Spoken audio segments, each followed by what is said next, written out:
The exam room door swung open with a soft click, and Kings looked up from the edge of the table where he sat, calm, collected, prepared for nothing more than a routine checkup. But the second his eyes met the figure in the doorway, everything inside him stopped. His breath caught, his pulse jumped, his thoughts scattered like loose papers in the wind, because standing there, frozen, just like him, was the woman whose absence had shaped the last 6 years of his life. Victory. Her white coat shifted slightly as she stood in the doorway, stunned into silence. Her hand tightened around the clipboard she held, and her lips parted as if language had suddenly become difficult. Kings whispered her name like it was a secret trying to escape his chest. Victory. Her breath shook, barely noticeable, but impossible for him to miss. Hello, Kings. That simple greeting carried the weight of everything they never said, everything they lost, everything they once tried to build together. The air between them tightened, not harshly, not angrily, but with the kind of emotional force that only happens when two people who once held each other's hearts suddenly collide without warning. It had been 6 years. 6 years since their last conversation. 6 years since Kings let emotional fear destroy something that should have lasted. 6 years. And yet, standing here, he felt every memory rise like it had been waiting for this exact moment. Victory took a small step forward. King's jaw tightened slightly. Neither of them looked away. This was not the kind of reunion anyone prepares for. Have you ever experienced that? Have you ever walked into a room and unexpectedly faced the one person you once cared for deeply, the one you lost because timing, fear, or life itself pulled you apart? Have you ever wondered what would happen if fate threw you together again without warning? What if everything you thought you had moved past suddenly returned in a single glance? What if that reunion didn't just shake your heart, but revealed a truth you were nowhere near ready to face? Victory tried to steady her breathing, but her voice trembled again when she said softly, "I didn't expect this." Neither did Kings. He opened his mouth to speak, but the words collapsed before they formed. It wasn't anger in his expression. It wasn't disappointment. It was something deeper, something pressed down, for years now rising, without permission. But what happened next made the entire moment twist into something even more unexpected. A small head peeked out from behind Victory's coat. A little girl stepped into view, holding a half-colored page and watching Kings with eyes full of curiosity. She looked no older than 6, maybe younger. Kings straightened instinctively, but his breath faltered the second he saw her face. Her bright, lively eyes, her gentle smile, her dimples. Her features matched Victory in softness, but matched him in everything else. His heart slammed against his chest. His stomach dropped. His hands froze at his sides, because this little girl didn't just resemble him. She looked exactly like he did when he was a child. Victory stiffened, as if she already knew what thought had crashed through his mind. Kings whispered, barely able to breathe. Victory. Why does she look like me? The little girl blinked, confused but curious. She tilted her head, just the way kings used to do when something didn't make sense. Mommy, who is this man? Kings felt the floor tilt beneath him. Victory felt her pulse race. The room felt too small for what had just been exposed. And for the first time in his adult life, Kings realized that this moment, this unexpected reunion, carried a truth much larger than both of them. Before we continue, welcome to Mr. Michael Stories Hub, where America's greatest stories and life lessons meet creativity and heart. If you're new to the family, we're grateful to have you here. Don't forget to hit that subscribe button. It helps us bring more unforgettable stories your way. If you're watching this right now, I need you to like this video so more people can experience stories that touch the heart. And comment below. What would you do if you walked into a room and discovered a truth like this? Make sure you subscribe, because what happens next is something you will not want to miss. Arizona had a way of making wealth look effortless.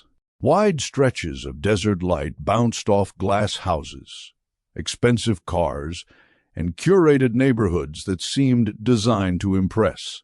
Kings lived in one of those neighborhoods, Scottsdale, the kind of place where people noticed success before they noticed personality.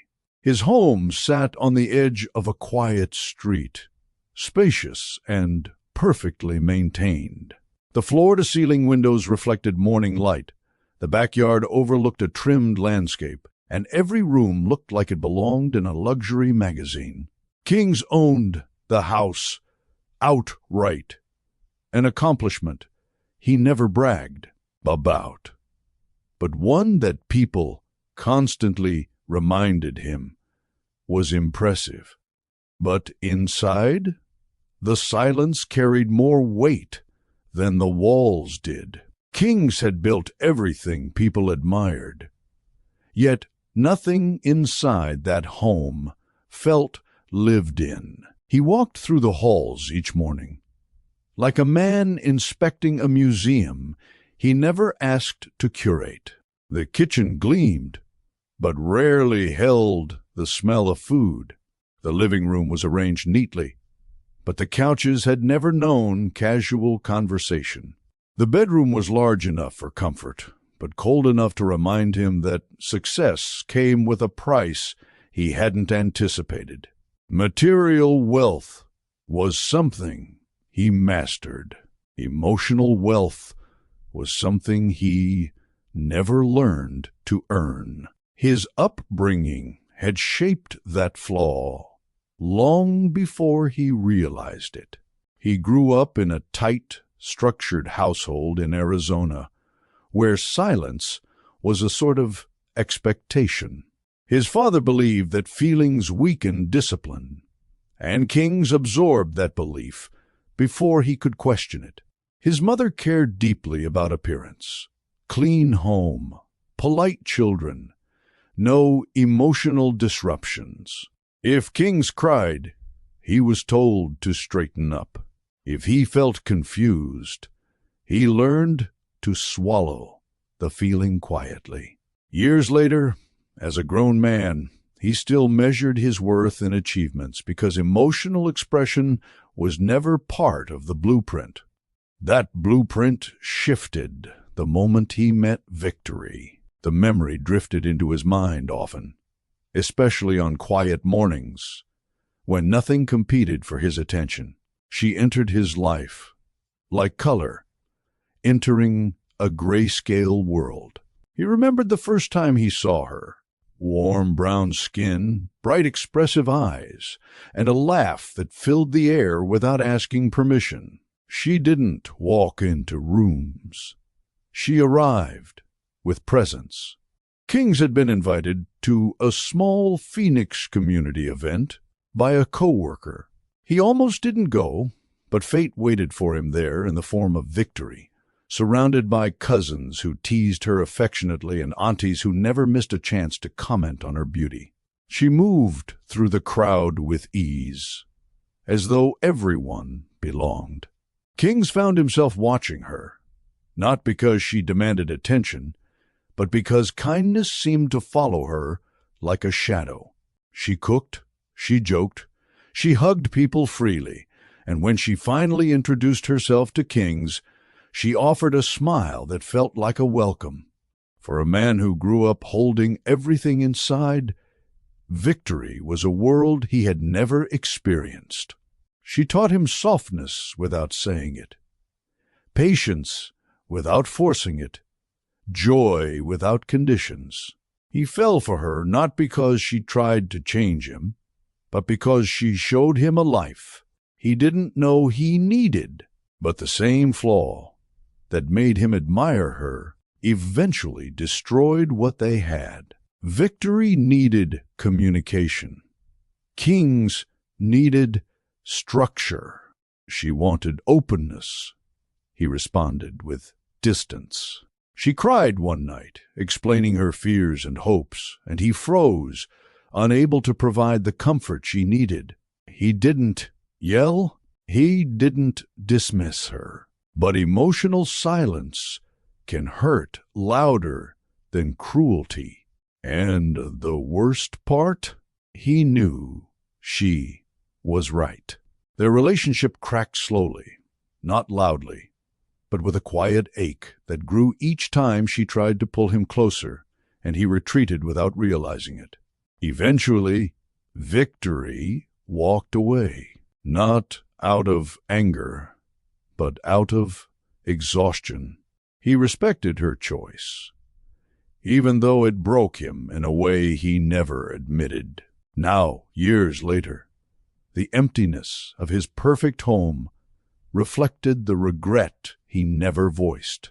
He succeeded in everything except the one thing he actually wanted: connection. And the woman who once brought life into his world had built a new life without him.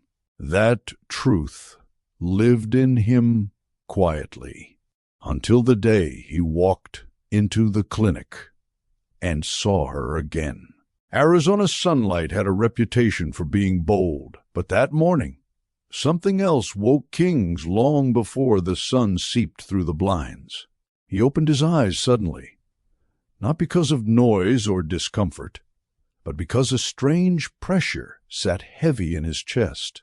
It wasn't pain, and it wasn't exhaustion. It was something he couldn't quite name, an uneasiness that lingered the moment he became aware of it.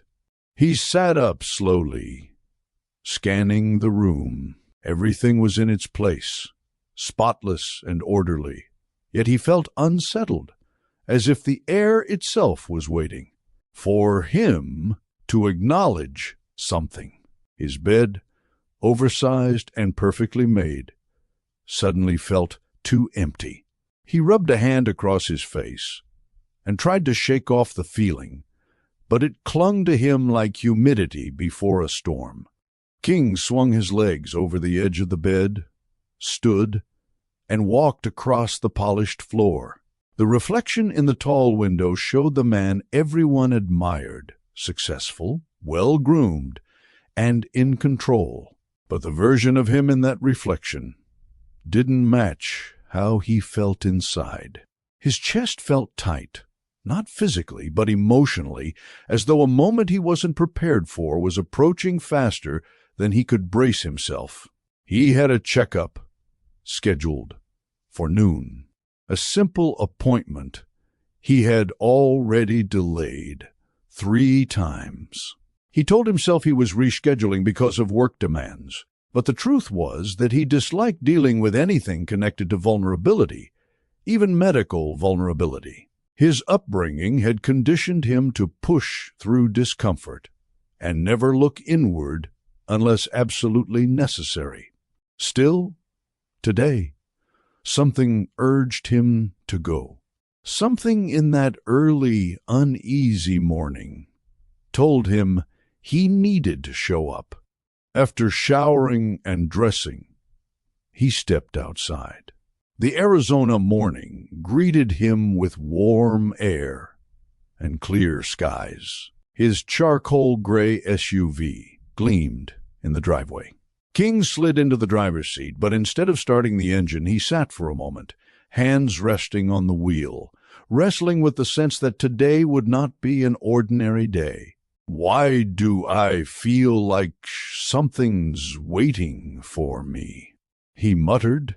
It wasn't fear. It wasn't intuition he trusted. It was a sense he couldn't dismiss. Finally, he started the car. He pulled out of his neighborhood, passing rows of well-maintained homes that offered no hint of the emotional hurricane building in him.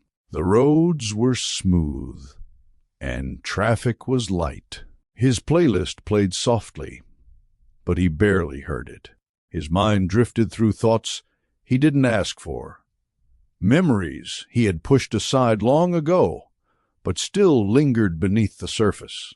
Victory's laugh, victory's softness, victory walking away, victory's silence. Afterward, he tightened his grip on the wheel. He didn't allow himself to dwell on the past often. It was easier to bury it under work, responsibilities, and money that never filled the emptiness. But that morning, those memories rose like they had been waiting for a moment of weakness to break through. He drove through the wide streets of Scottsdale, then into Phoenix, where the clinic sat in a quiet, accessible area lined with palm trees and medical offices. As he approached the parking lot, that uneasy feeling intensified. His breath shortened, and he paused before turning off the engine. He stared at the clinic entrance. He wasn't afraid of doctors. He wasn't afraid of tests. He wasn't even afraid of bad news. But something about walking into that building felt heavier than it should. Kings took a slow breath, opened the door, and stepped out. The sun pressed gently against his skin, grounding him for a second.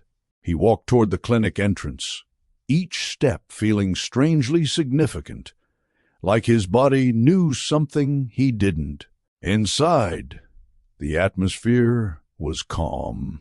The reception area smelled faintly of sanitizer and something soothing. The lighting was bright, but not harsh. Patients sat spaced apart, scrolling their phones or filling out forms. Kings signed in, thanked the receptionist, and sat down. His knee bounced a little, unusual for a man who typically concealed emotion behind a composed exterior. His phone buzzed. A message from his assistant. Don't skip your appointment today. Seriously? He smirked faintly. She was the only person he let hold him accountable. But even as he put the phone away, his nerves grew stronger. This wasn't like him. He wasn't a man who trembled or worried without cause. Yet his fingers tapped against his thigh without rhythm, and a light sweat formed on his palms. Something felt wrong, or maybe something was finally about to be made right. A nurse stepped into the waiting area and called his name. King's Exam Room 2. He rose, feeling a strange heaviness settle in his stomach. He followed her down the hallway, each step echoing louder than the last. The nurse opened the door for him, and he stepped inside. He had no idea that in just a few moments everything he believed about his past and his future was about to rearrange itself entirely. The exam room was silent, except for the faint hum of air conditioning.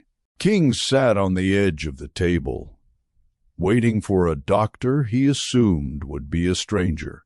He glanced at the instruments on the counter, the sanitized surfaces, the neatly arranged supplies. Everything looked ordinary, but something inside him refused to settle. He rubbed his palms together, trying to ease the tension in his chest. His thoughts drifted again, uninvited, toward memories he never fully dealt with. He exhaled, long and slow. Then the door opened. Kings looked up, and every muscle in his body locked in place. Victory stood in the doorway, her white coat, her braids pulled back neatly, the familiar way she held her shoulders. Everything about her came back to him at once. The sight of her hit him with the force of a memory he had tried to bury, but never truly escaped. It wasn't anger or fear that washed over him. It was shock, pure, heavy shock. Victory froze too, gripping her clipboard as if it were anchoring her to the floor. Her lips parted slightly, her breath uneven. The electricity of recognition passed between them before either said a word. Finally, Kings whispered her name. Victory? It sounded almost fragile coming from him. A man known for his control, suddenly stripped of it entirely. Victory swallowed hard. Her voice shook as she answered. "Hello, Kings?" Emotion rushed through the room instantly. Unexpected, overwhelming, unavoidable. King stood slowly from the exam table, as though any sudden movement might shatter whatever fragile moment existed between them. He hadn't seen her in 6 years. 6 years without her laughter, her warmth, her unapologetic honesty. 6 years of pretending he had moved on. 6 years of thinking she had erased him completely. Seeing her felt like someone had opened a door he thought was permanently locked. Victory cleared her throat, forcing professionalism into a moment that absolutely refused to be professional. "I didn't expect to see you here," she said softly. Kings nodded, unable to find the right words. His heart beat too fast, too loud, too unsteady. Before either of them could steady themselves, a quiet rustling sound broke the tension. A small movement near Victory's legs. A child, a little girl, peeked out from behind Victory's coat, holding a coloring book against her chest. Kings blinked. The room expanded and shrank at the same time.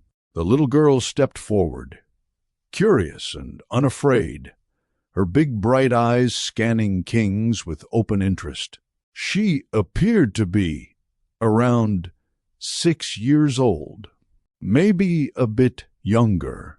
Oh, wasn't what shook him it her face, her smile, her dimples, her eyes, features that mirrored his own childhood photos so precisely that his breath caught in his throat.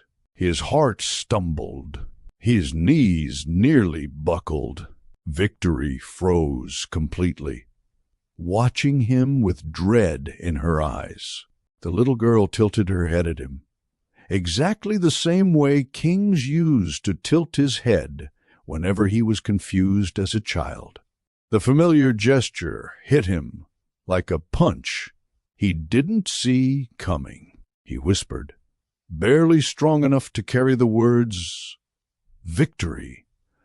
Why does she look like me?" Victory inhaled sharply, her chest rising in panic. The little girl blinked once, then looked up at Victory and tugged lightly on her coat. "Mommy, who is this man?" Kings felt heat rush to his face. His pulse thundered. His mouth felt dry. Everything he thought he knew about his life suddenly swayed. Victory stepped forward instinctively, placing a gentle hand on the girl's shoulder. Protective, tense, unsure. "This is—" Victory began, but her voice cracked.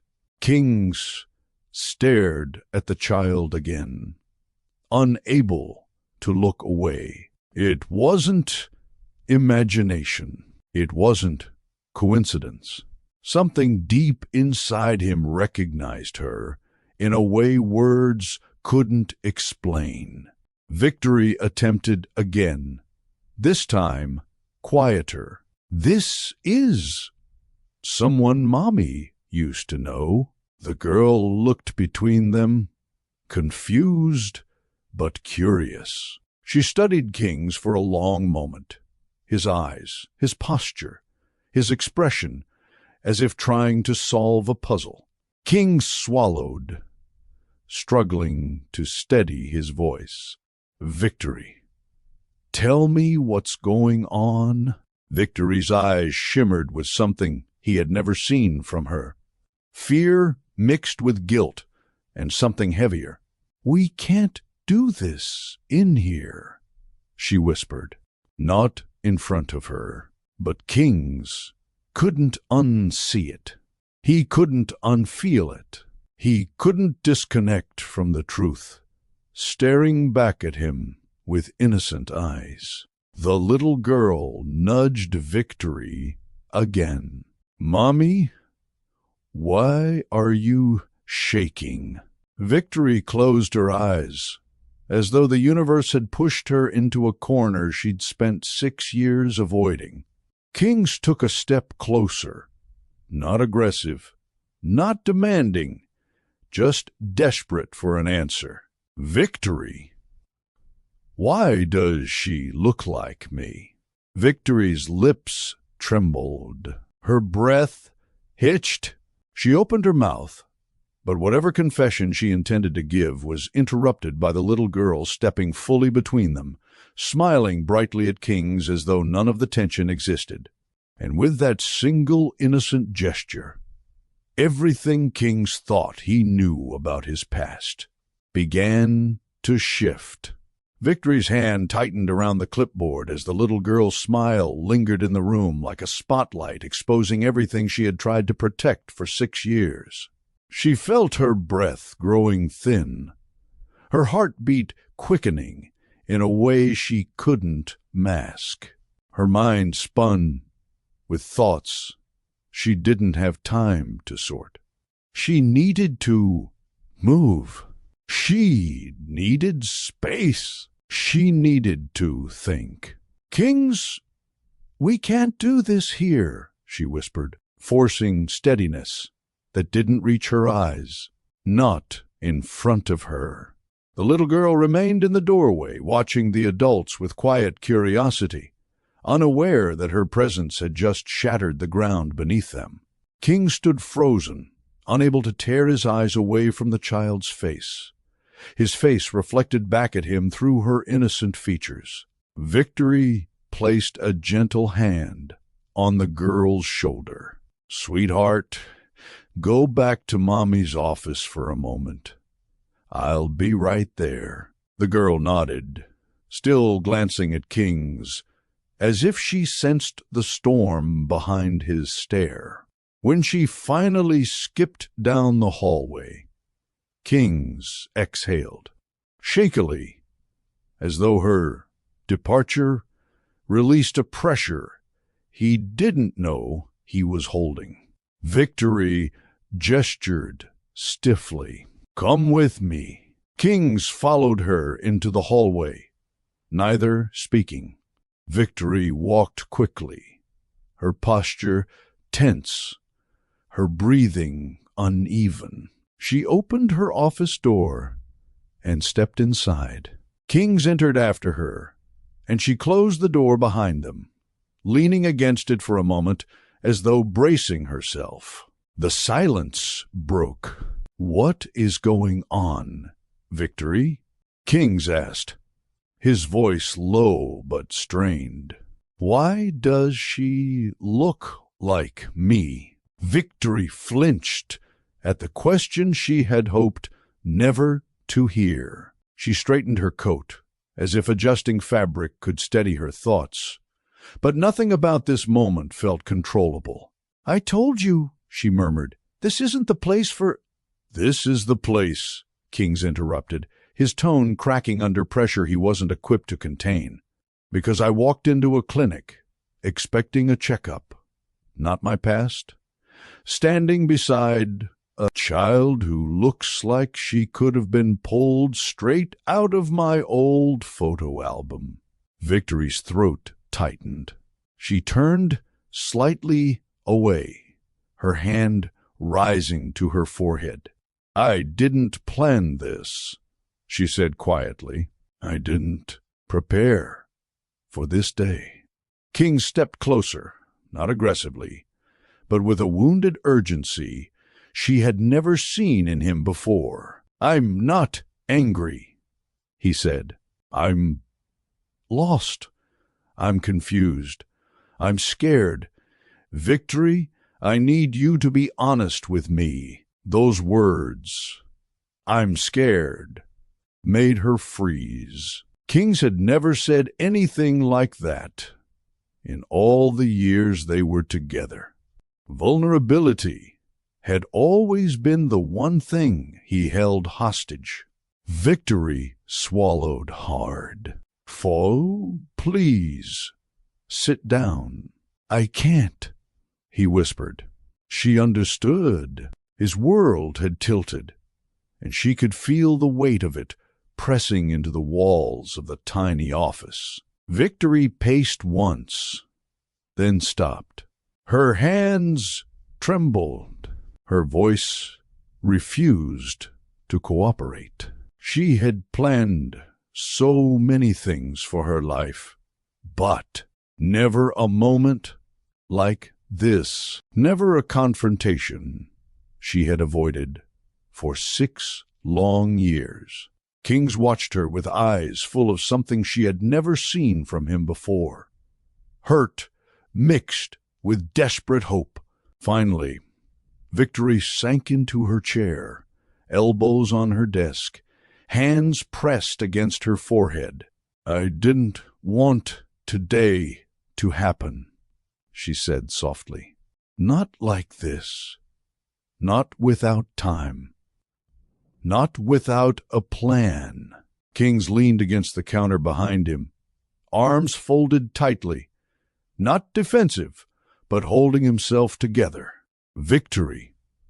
Is she—" He couldn't finish the question. Victory squeezed her eyes shut, inhaling sharply. "I know what you're asking," she whispered, "and I know what this looks like. I know why you're shaking. I know why your voice keeps breaking. Kings, please understand. I didn't want to hurt anyone, but you did." His voice was calm, too calm for the emotions shaking through him. Victory looked up at him, And for the first time since he entered the room, her eyes truly met his. "You don't understand," she said. "Nothing about this was simple back then. Nothing about us was simple." King's jaw tightened. "That doesn't answer the question." Victory. I saw her face. Victory's chest rose with a trembling breath. "I know." "Tell me the truth," King said softly. "I deserve that much. Please." Her voice thinned. "Kings, I'm terrified." "Me?" he asked, pained. "No," she whispered. What this truth will do to all of us." Her hands trembled again. The truth was no longer avoidable, and the weight of it filled the room, waiting to be spoken. Victory pressed her palms against her knees, breathing slowly as if trying to anchor herself. The office felt too small, too bright, too unforgiving. Every second of silence made the weight on her chest heavier. King stood frozen near the counter, watching her, waiting for the truth she had avoided for so long. Finally, she whispered, "I should have told you years ago." King's didn't move. His eyes stayed locked on her, not demanding, not harsh, just pleading. Victory forced herself to look at him. "You deserve the truth. You always did." King's breath hitched. The fear inside him swelled, because he already knew. He just needed to hear it from her lips. "Kings?" Her voice shook. "Sandra is your daughter." The room seemed to fold in on itself. Kings blinked once, twice, as if his mind needed a moment to translate what his ears had heard. His jaw loosened, his shoulders fell, and something inside him cracked silently. "My daughter," he whispered. Victory nodded slowly, eyes glistening. "Yes." The word settled over him like a weight too heavy to stand under. He leaned back against the counter, gripping the edge tightly as his breath struggled to even out. "How?" He stopped. That wasn't the right question. He already knew how. What he didn't know was everything else. Victory wiped the corner of her eye with a shaky hand. "I found out after we had already broken up. I wanted to tell you, but you weren't in a place to receive it. You were cold, distant, lost in your world." "I wasn't lost," Kings whispered. "I was scared.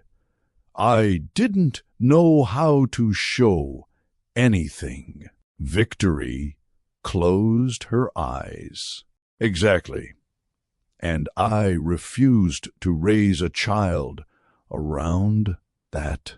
Kings felt that sentence cut deep.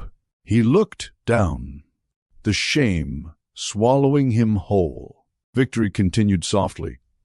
"When Sandra was born, I told myself I'd only reach out if you ever showed any sign of wanting a real connection.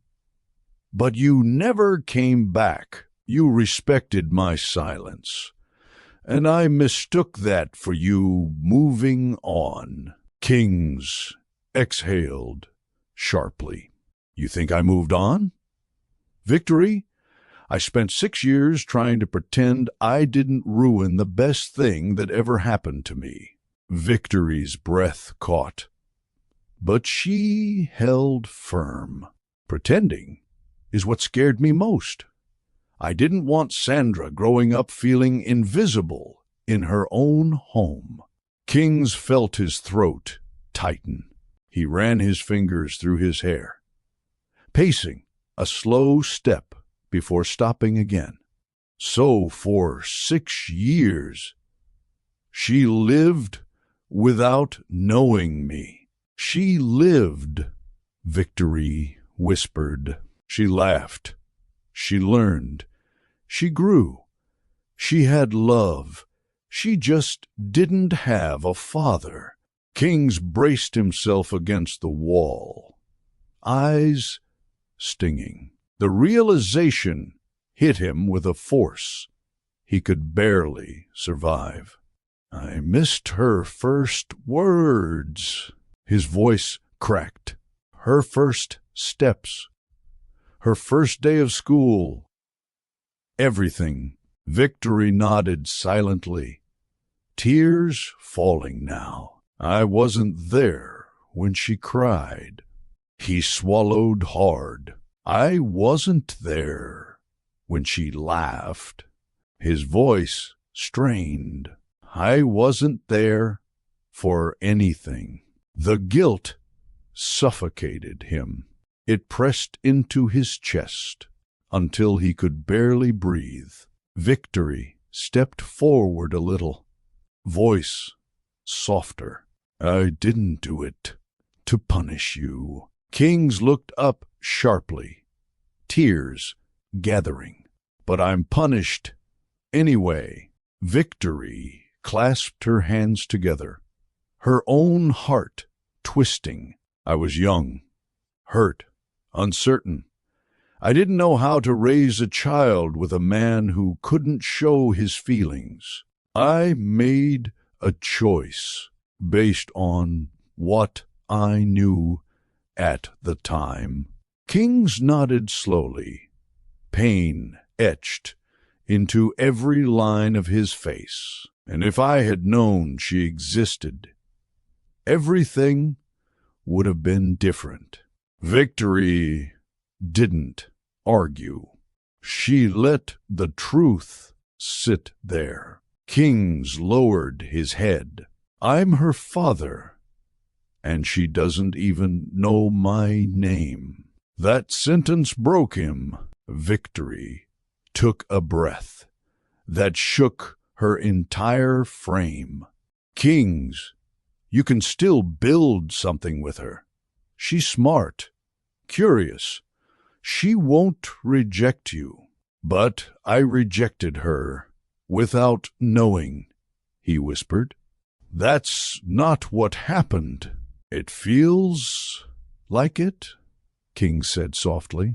He turned toward the window, eyes glassy, and whispered, How do I make up for 6 years?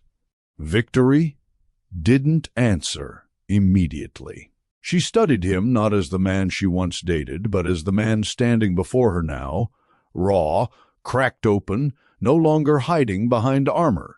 You start by showing up, she said quietly.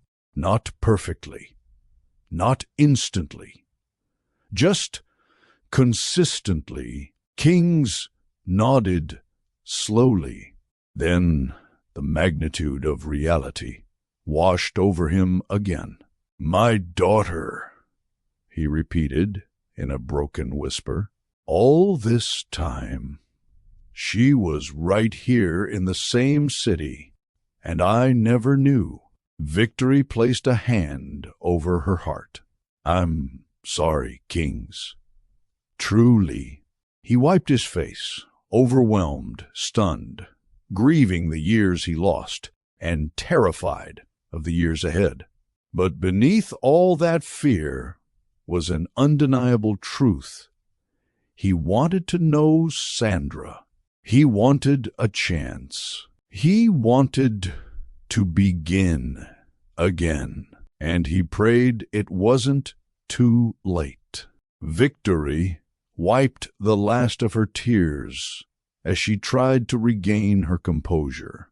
King stood with his back partially turned, one hand braced against the counter, shoulders tense as he fought to steady his breathing. The truth had detonated between them, and the pieces were still settling.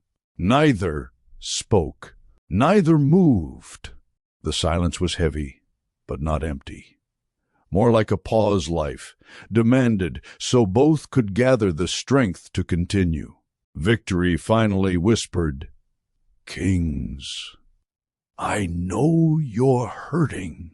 He nodded slowly, but didn't turn. Hurting doesn't even begin to explain it. I don't know how to breathe right now." She approached a little, but kept enough distance to respect the fragile moment. "I didn't expect today to happen. I thought maybe you'd never walk into this clinic. I thought maybe we'd never be in the same room again." Kings let out a breath filled with 6 years of regret. "And now we're here, and I'm standing in front of the child I never knew existed." Victory opened her mouth to respond, but the door burst open before she could say a word. Sandra marched into the office with the confidence only a 6-year-old could possess, holding her coloring book in one hand and a granola bar in the other. "Mommy, I'm hungry," she started, then stopped mid-stride when she saw Kings. Her eyes widened, and she pointed her granola bar at him like it was a detective's flashlight. "Mommy," she said dramatically, "he's still here." Victory closed her eyes briefly, whispering, "Lord, please?" Sandra walked further into the office, not shy, not hesitant, simply curious. She stopped right in front of Kings and studied him again. Really studied him, from his eyes to his jawline, to the way he stood. King swallowed, suddenly aware that he was standing under the scrutiny of a child who shared his features. Sandra squinted. "You look nervous," Victory gasped softly. "Sandra!" Sandra held up her hand, signaling Victory to pause. "Mommy, I got this." Victory nearly sank into the floor. Sandra stepped even closer to Kings, her little face tilted in analysis. "Why, you look like you want to faint. Did you skip breakfast?" "Mommy says that's what happens when grown-ups forget to eat."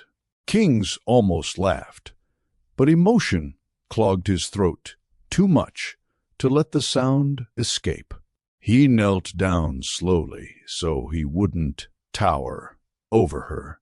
"I'm thinking," he said gently. Sandra nodded, wise beyond her years. "Thinking makes Mommy cry sometimes." Victory's eyes flew wide. "Sandra? But it's okay," Sandra continued, unfazed. "She only cries when she doesn't want me to see. But I see anyway." Kings turned toward Victory, emotion pooling in his chest again. Sandra clearly saw more than Victory realized. Sandra shifted her focus back to him. "Why were you talking so quiet in here? Grown-ups only talk quiet when something serious is happening." Was something serious happening? Kings opened his mouth, but no sound came out. Sandra didn't wait. She leaned forward a tiny bit and asked the question that Victory feared, and Kings wasn't ready for, but destiny had clearly scheduled months ago. "Are you my daddy?" The room froze. Victory nearly dropped into her chair.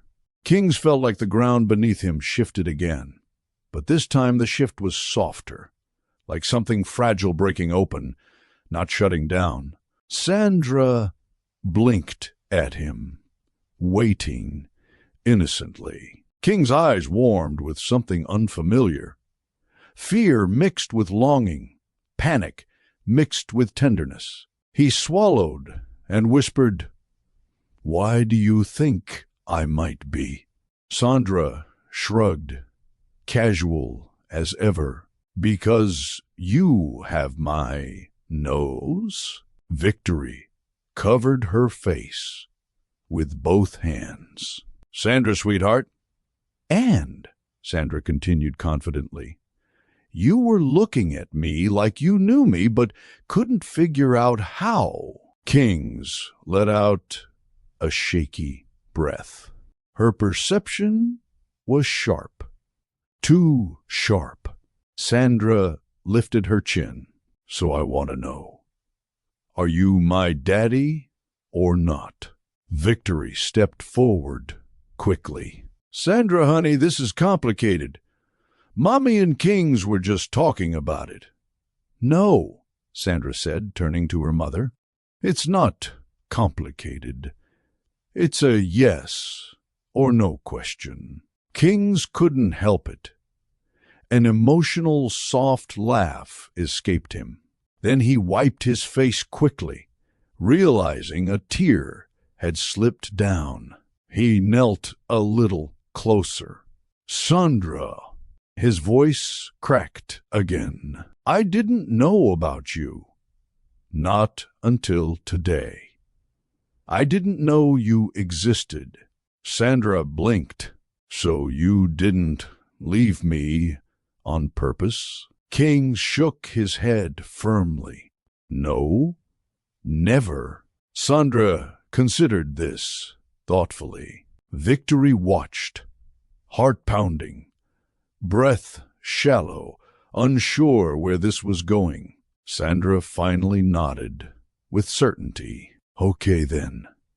That means you can be my daddy now." Victory gasped. "Sandra, you can't just assign." Sandra lifted her hand again. "Mommy, please." Kings couldn't stop the tear that escaped this time. He whispered, "If you'll let me, I would like to be in your life." Sandra smiled as if she had expected exactly that answer. She stepped forward and wrapped her arms around his neck in a small but sincere hug. Kings froze, breath stolen, not from shock this time, but from a tenderness he never imagined he'd feel. Victory watched the scene with trembling lips, tears building again, not from fear now, but from the realization that a moment she'd dreaded was becoming something unexpectedly gentle. Sandra pulled back, inspected King's face again, and said, "Yep, you look like a daddy." She turned to Victory, ready to make an announcement. "Mommy, can we go home now? I want to talk to him more." Victory felt her world shift again. But this time, the shift didn't feel like destruction. It felt like the beginning of something she never let herself imagine. Sandra's arms were still wrapped around King's neck when reality fully struck him.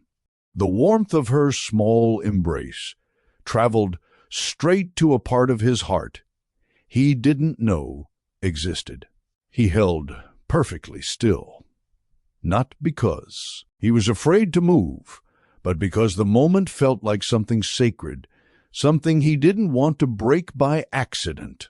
When Sandra finally pulled back, Kings remained kneeling, hands pressed lightly against his legs as he tried to steady himself. His breath trembled, and he lowered his gaze for a moment, letting the feeling settle. Fatherhood wasn't a title he ever expected that morning. Yet here it was, touching him with the gentlest force that felt more powerful than anything he had experienced. Victory stood by her desk, arms folded tightly, not in anger, but in protection. Her expression carried so many emotions layered on top of each other: worry, pain, guilt, uncertainty. King saw all of it. Sandra stepped back a little and announced, "I'm going to finish my snack now," as casually as if she hadn't just rearranged 3 lives. She plopped down in the chair beside Victory's desk and opened her granola bar again, humming softly. Kings watched her, his chest tightening with each breath. "She's incredible," he whispered. Victory didn't answer at first. She pressed her fingertips against her lips, exhaling slowly. "Kings, she's innocent in all of this. She doesn't understand the weight of what's happening." Kings nodded. "I know, and I don't want her to feel it. Not even for a second." Victory's eyes glistened. "This is why I was afraid. I knew once you saw her, you'd hurt, and I didn't want to be the one responsible for that." Kings stood slowly, wiping a tear he hadn't expected to shed. "You didn't hurt me. My choices did that. My emotional distance, the way I shut down, the way I didn't know how to show you. Your feelings mattered." Victory's jaw tightened. She looked away. "I begged you to talk. I begged you to let me in. You always chose silence." "I know," Kings whispered. "It was all I knew. Silence was how I survived growing up. But I see now that silence is also how I lost you." Victory swallowed hard, blinking rapidly. Kings stepped closer, not invading her space, but acknowledging her pain. "I'm sorry," he said softly, voice trembling, not the casual kind of sorry people toss around. "I mean it from the deepest place I can reach. I'm sorry for shutting you out, for not fighting for us, for not being the man you needed." Victory didn't answer. "And I'm sorry," he continued, voice cracking, "that I wasn't there for Sandra, even if I didn't know she existed. I'm still sorry I wasn't in her world sooner." Victory finally met his gaze. Her eyes were raw, vulnerable. "Kings, I didn't hide her to punish you," she whispered. "I hid her because I didn't trust what your silence would do to her. I couldn't watch her grow up thinking feelings didn't matter."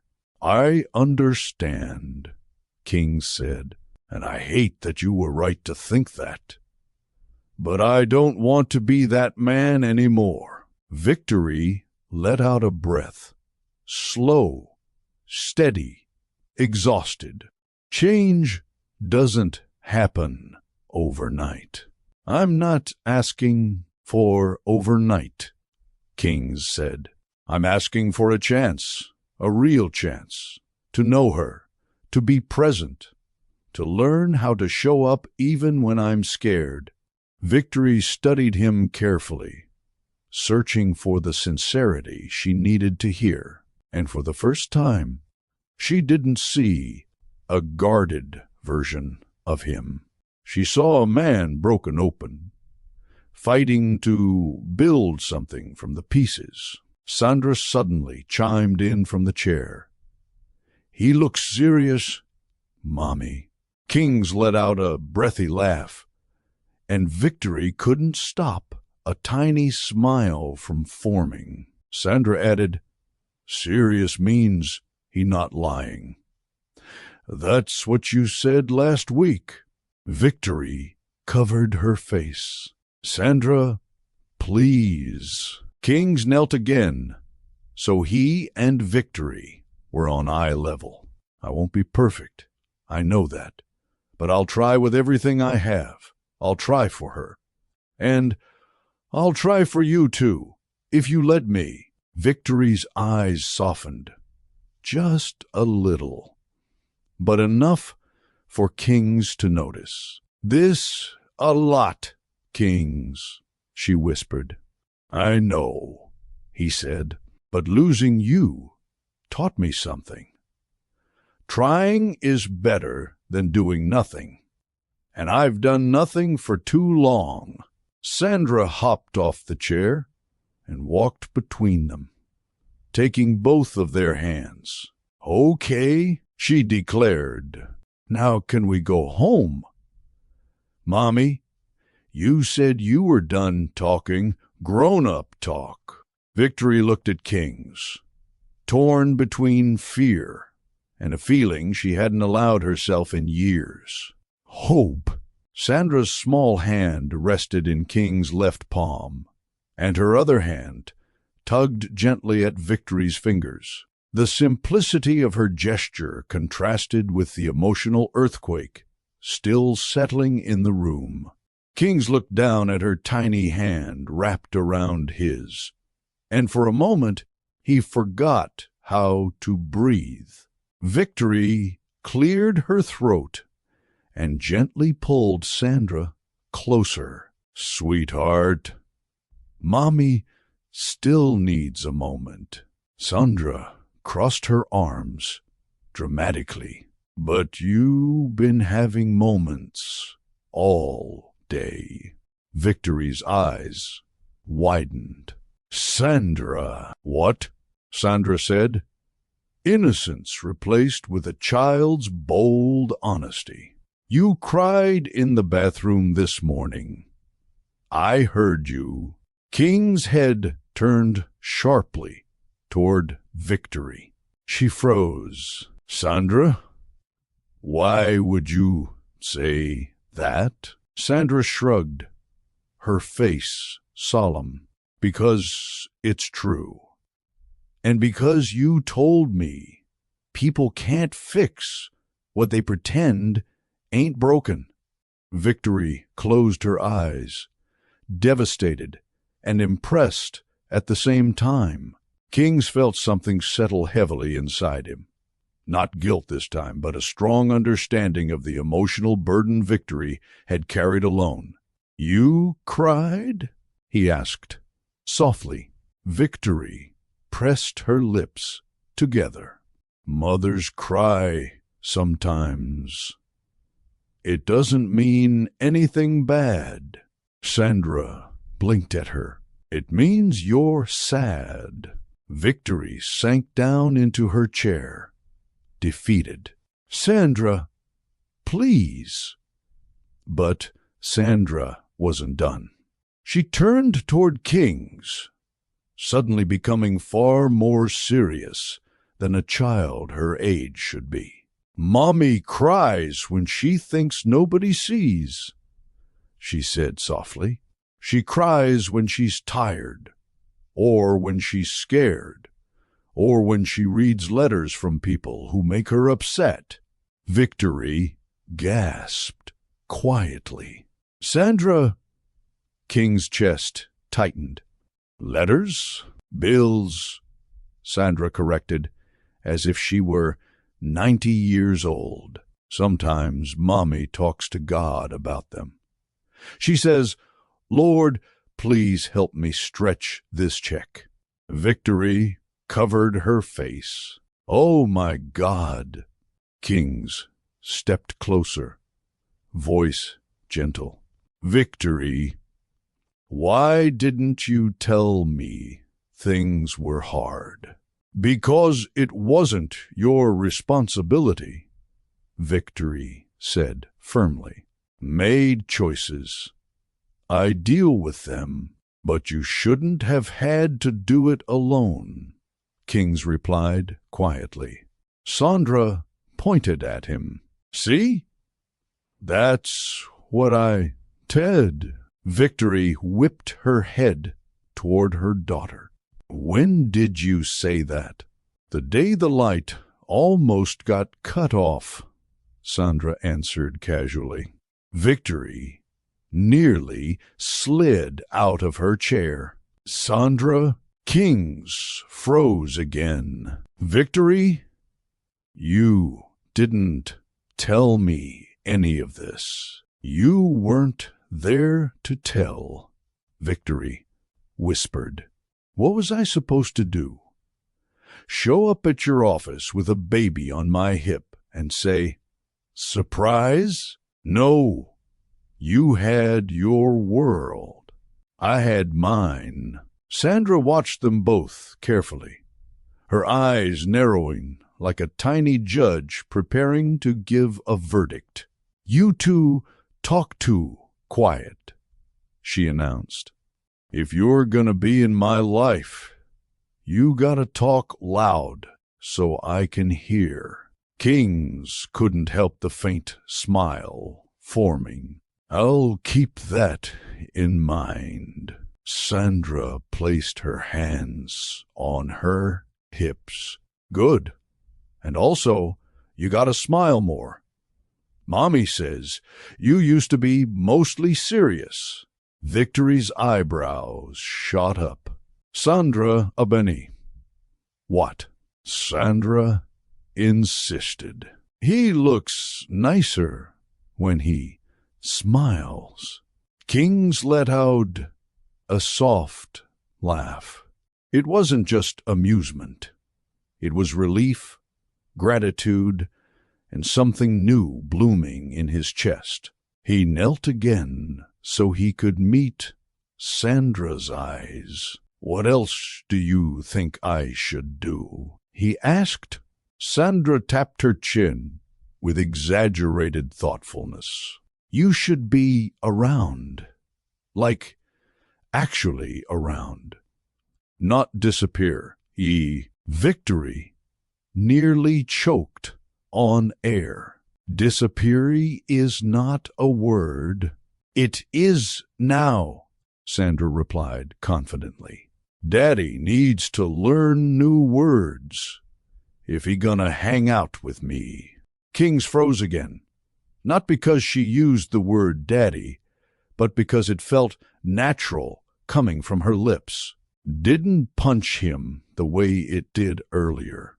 This time, it wrapped around him like a new warmth he wasn't ready for, but desperately needed. He looked at Victory, seeking her reaction. She didn't interrupt. She didn't correct Sandra. She didn't even flinch. She simply watched, carefully, cautiously, but without shutting anything down. Kings turned back to Sandra.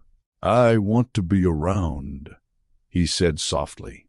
I want to learn everything about you. Sandra's smile brightened. Okay. Then you can start by carrying my coloring stuff. It's heavy. Victory shook her head. Sandra, don't make him. I got it, King said quickly, relieved for something to do that didn't require emotional vocabulary he wasn't used to. He picked up the coloring book and her small box of crayons. Sandra clapped once. Good. Now you're helping. Victory watched the interaction with a conflicted heart. There was something comforting about seeing Kings adjust himself for Sandra's sake. Something gentle, something she didn't know she missed until now. Sandra tugged Kings toward the door. Come on. I want to leave this office. It smells like the medicine cabinet at home. Kings let her pull him, and for the first time since he walked into the clinic, the tension inside him cracked into something lighter. As they stepped into the hall, Sandra looked up at him and declared, "You walk too slow. You gotta keep up if you gon' be somebody's daddy." Victory's breath caught, but she didn't correct her, because deep down, she knew Sandra wasn't wrong. And for the first time, Kings didn't shrink from the word. He stepped forward with a steadier heart. Sandra's hand was still wrapped around King's fingers as she tugged him toward the clinic hallway. Her grip was small but determined, like she'd already decided he belonged with them, whether the adults had caught up or not. Kings followed, carrying her coloring supplies in his other hand, unsure of where he fit in this new reality, but unwilling to let go. Victory stepped out behind them, locking her office door, her mind racing faster than her feet could move. Everything felt fragile, like one wrong word could break the delicate balance forming between them. She watched Sandra lead Kings down the hallway with a confidence that made Victory's heart squeeze. Sandra stopped suddenly near the exit and turned around. "Daddy, hurry! The door ain't gonna open itself." Victory stiffened again at the word, but when she saw King's reaction, his quiet smile, his softened eyes, she let the moment settle. She didn't correct Sandra. She didn't stop Kings. She simply breathed through her own fear. Kings stepped forward. "I'm coming, sweetheart." Sandra beamed and pushed the door open with her entire body weight. It took effort, but she managed, wobbling slightly as she nudged it wide enough for the adults to pass. Outside, the Arizona sun greeted them with brightness that felt gentler than usual. Sandra stretched her arms up toward the sky. "I love outside. It feels like God warmed it just for me." Victory laughed under her breath. "You say that every week." "Because it's true every week," Sandra replied, skipping ahead. Kings looked around the parking lot. The moment surreal. "Do have everything?" he asked Victory quietly. She nodded, her voice soft. "Yeah, just my bag." Kings hesitated. "Do you want help carrying anything?" Victory looked at him, a mixture of surprise and caution passing through her eyes. "I'm fine," she said, but her tone wasn't closed. It was cautious softness, the kind that appears when someone hasn't decided how safe they feel. Sandra plopped down on the curb near Victory's car and crossed her legs. "Mommy, can we get food? All that talking made me hungry." Victory exhaled. "Sandra, you had a snack 10 minutes ago." "That was snack hunger," Sandra explained matter-of-factly. "Now it's lunch hunger." Kings sat beside her on the curb, careful not to assume too much. "What's lunch hunger feel like?" Sandra looked at him as if it were the most obvious question in the world. "It feels like I could eat a whole chicken. Not just the little pieces Mommy gives me." Victory placed a hand over her face. Lord help me. Kings laughed quietly, shaking his head. A whole chicken, huh? Sandra nodded proudly. A whole one. With juice. Victory spoke up. We need to get home first. I still have a shift, and Sandra's been here long enough. Sandra hopped to her feet. Then Daddy can come too. Victory's breath caught. Sandra. No, Mommy. Sandra stood firm, hands on her hips. He helped me with my crayons. And he didn't run away. So he can come. Victory looked at Kings, unsure of how much she could allow this early. But Kings didn't push. He stayed quiet, letting her decide. Victory, he said softly, I'm not trying to rush anything. I'll do whatever makes you feel safe. Sandra jumped in again. Mommy, you always say people should show who they are. He's showing. Let him show. Victory's expression wavered. Her daughter's words weren't wrong, just incredibly direct. Sandra tugged King's sleeve. You want to come home with us? Kings looked at Victory again, asking her without words. Victory saw the uncertainty in his eyes, the gentleness, the patience, the effort. She let out a long breath. Kings, you can follow us, she said quietly, but only for a little while. Sandra cheered. Yay! Family car ride. Victory nearly tripped over air. Sandra, don't. But she couldn't finish the sentence. Sandra was already pulling Kings toward his SUV. Kings walked beside her slowly, overwhelmed but grounded by the small hand gripping his. He opened his car door and leaned down. I'll follow right behind you. Sandra saluted dramatically.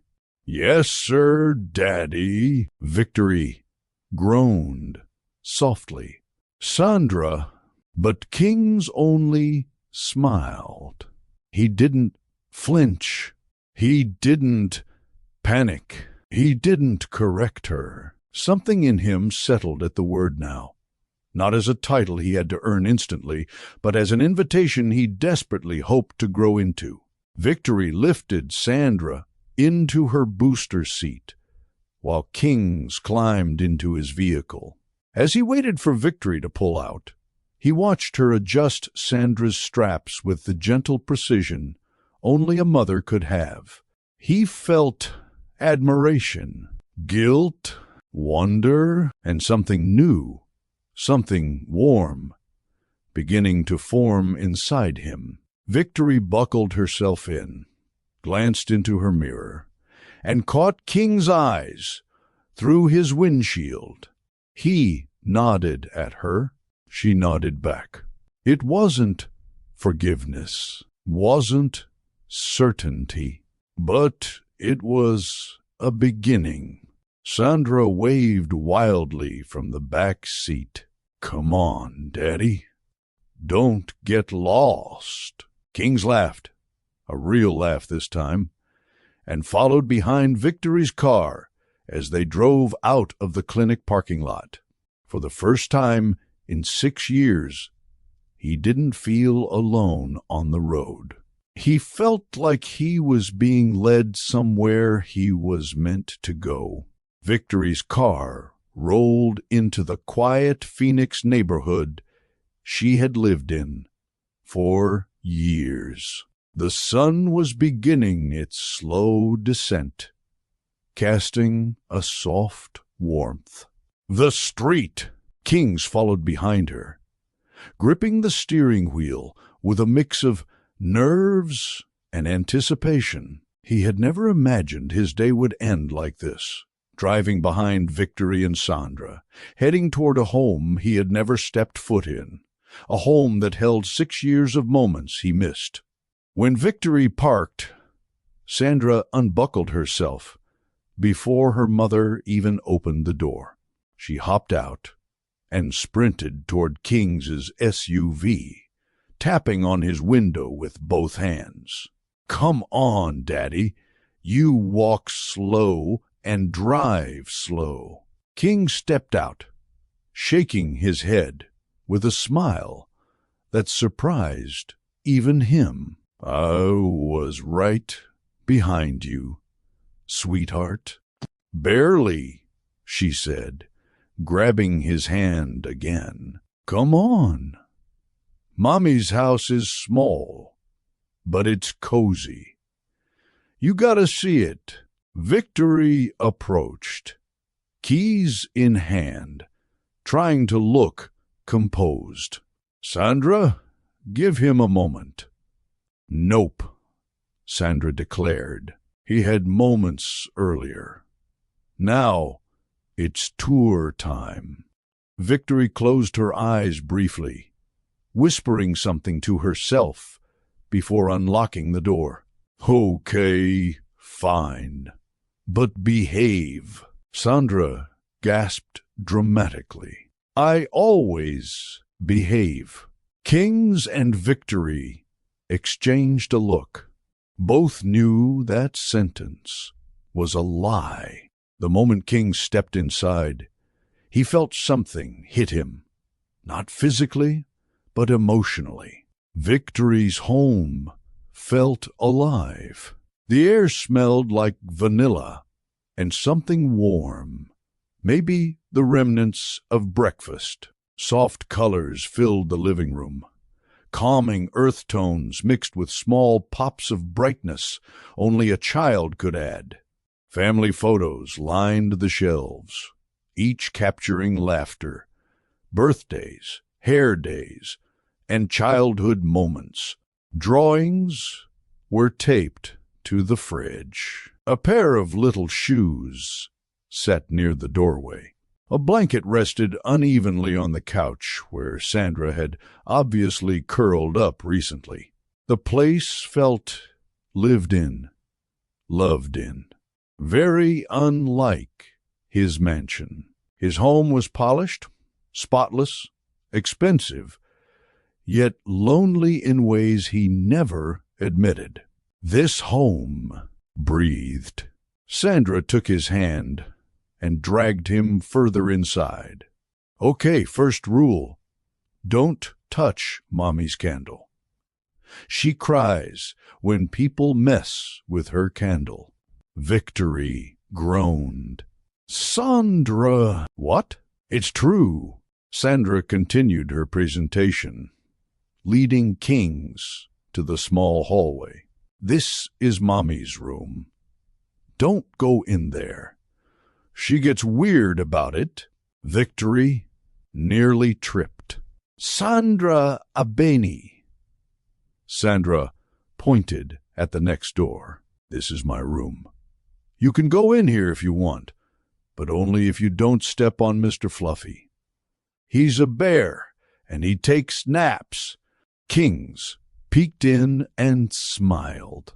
The room was bright, decorated with stickers and drawings, a tiny fortress of imagination. He noticed a small bookshelf filled with stories about brave girls, animals, superheroes, and bedtime adventures. Sandra tugged him to the kitchen next. "This is where Mommy burns toast. She says it's the toaster's fault, but I don't think so." Victory covered her face with her hands. "Show, please." Kings tried not to laugh, but failed. The sound filled the kitchen, and Victory found herself smiling despite her embarrassment. Sandra wasn't done. "And this is our table. Mommy says it's old, but I like it because I spilled juice on it once, and it made a shape like a cloud." Victory turned red. "Kings, I promise my house is usually not—" "It's beautiful," King said softly, cutting her off. Victory blinked, caught off guard. "What?" "It's beautiful," he repeated, his voice low. "It feels warm. It feels like people actually live here. My house doesn't have that." Victory opened her mouth, then closed it. She wasn't used him speaking openly. Not years ago. Not even a few hours ago. Sandra shot her mother a smug look. "See? I told you, you ain't gotta be embarrassed." Victory placed a hand on her hip. "Sandra, go wash your hands for lunch." "Fine," Sandra muttered, stomping down the hallway with dramatic flair. Kings watched her go, feeling a warmth in his chest he couldn't fully explain. When he turned back to Victory, she was smoothing the front of her shirt, avoiding his gaze. "I'm sorry she's so open," Victory said. "She says whatever comes to mind." Kings stepped closer.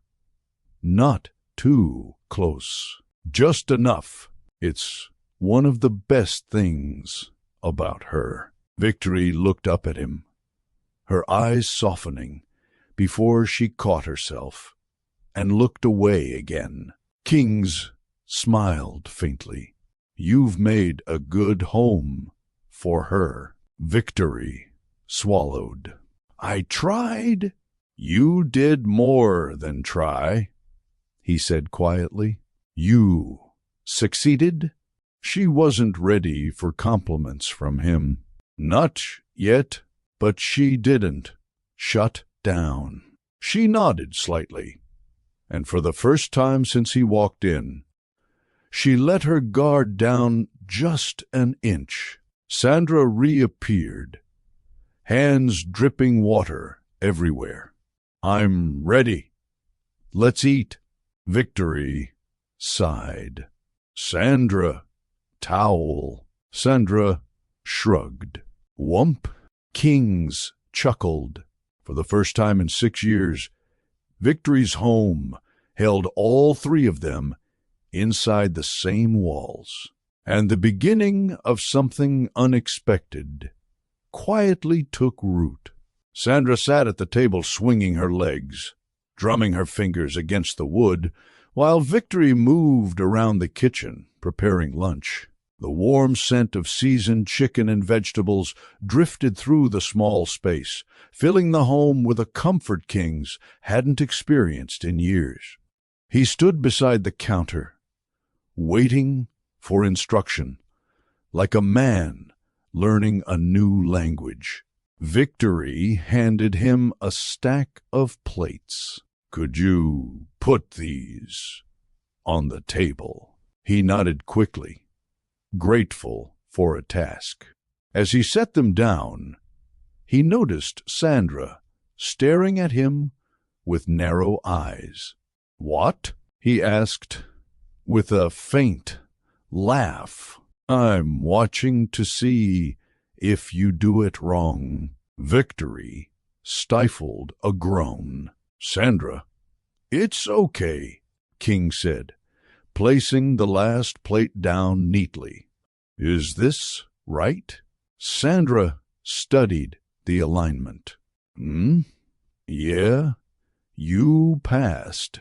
Victory lifted her eyes heavenward. "Lord, give me patience." Kings couldn't hide his smile. Being here, being useful, felt strangely grounding. When the food was ready, Victory placed everything in the center of the table. She sat down slowly, her posture composed, but her eyes revealing the battle inside her. Kings sat across from her, uncertain of where he belonged, but determined not to ruin the fragile peace forming between them. Sandra clasped her hands dramatically. "Mommy, can I say the blessing?" Victory softened. "Of course." Sandra bowed her head. "God, thank you for this food. Thank you for Mommy. Thank you for me." She peeked at Kings. "Oh, and thank you for Daddy trying today." "Amen." Victory's eyes shot open. "Sandra!" Kings didn't flinch. He simply bowed his head, letting the word soak in quietly. Lunch began with a few moments of silence. The kind of silence that wasn't awkward, just cautious. Sandra chattered occasionally, talking about school, a dream she had, and how she believed she could run faster than the neighbor's dog. But eventually, she left the table in pursuit of crayons, leaving Kings and Victory alone in the soft hum of the kitchen. Victory wiped her hands with a napkin. "Kings, we'd to talk." He straightened. "I'm listening." Victory took a slow breath. "This is all happening very fast. Sandra gets attached easily. She loves big. If you come into her life halfway, she'll take it as a whole." "I understand," he said gently. "I'm not running. Not again." Victory looked down at her plate, tracing a line on the rim with her thumb. "I believed in you once. I believed in us. But back then, you shut me out every time things got emotional. You treated feelings like problems instead of connections." Kings lowered his gaze, the weight of her words sinking deeper than anything he'd felt all day. "I know, and I'm sorry." Victory shook her head. "Apologies don't magically fix habits. You didn't talk when you were hurt. You didn't talk when I was hurt. You didn't talk when we needed communication the most." "I didn't know how," King said quietly. "But I see now what my silence cost. It cost us. And it cost me being present for Sandra's entire existence." Victory's expression softened slightly, but caution still sat behind her eyes. "I'm scared of letting you in again. Not because I think you'll be cruel, but because silence is a different type of hurt. One I can't go through again." Kings leaned forward, resting his elbows lightly on the table. "Victory, I'm not asking you to forget what happened. I'm not even asking you for a second chance at us. Not today, maybe not ever, unless you choose it. What I'm asking for is the chance to grow, to be the man I should have been years ago." Victory held his gaze. There was no anger in her eyes, only the raw truth of someone who had carried emotional wounds quietly for too long. "Kings, when we were together, I always felt like I was reaching across a bridge that only existed on my side. Like was the only one trying to connect." Kings nodded slowly. "And I let us fall." This time, Victory didn't look away. "I don't hate you," she said softly. "I never did. You just didn't give me anything I could hold on to." Kings exhaled shakily. "If you let me, I'll give you honesty. even if it scares me. The air shifted subtly. Not romantic, not rushed, just a small warming, a softening of the walls that had been there for years. Sandra returned with crayons and plopped between them. Okay, you two stop staring. It's weird. Victory nearly choked. Kings burst into a laugh he couldn't contain. Sandra set her crayons down. Mommy, you said grown-ups talk stuff out. Are you doing that? Victory sighed. We're trying, sweetheart. Sandra nodded firmly. Good, because if he's gonna be here, y'all need to be friends. Kings swallowed, feeling the truth in that simple sentence. Victory stared at him for a moment longer, and for the first time since their breakup, she let a quiet, meaningful look pass between them, one that didn't shut anything down, but didn't rush anything either. Sandra sat between them with a bowl of strawberries, humming softly as she colored on the blank side of an old grocery receipt. Kings watched her tiny hand move across the paper, with focus only a child could have. Victory cleared the dishes from the table, giving Kings a quiet moment to breathe. The small apartment felt strangely peaceful, almost comforting. Kings noticed how easily Sandra existed in the space, how she filled it with sound, movement, life, how she seemed to shine without trying. Victory returned with a cloth napkin to wipe the table. Sandra looked up at her mother, eyes sparkling. Mommy, can I show him the picture now? Victory froze for a half second, her shoulders tensing. What picture? You know? Sandra said with excitement. The picture? The one I made last week.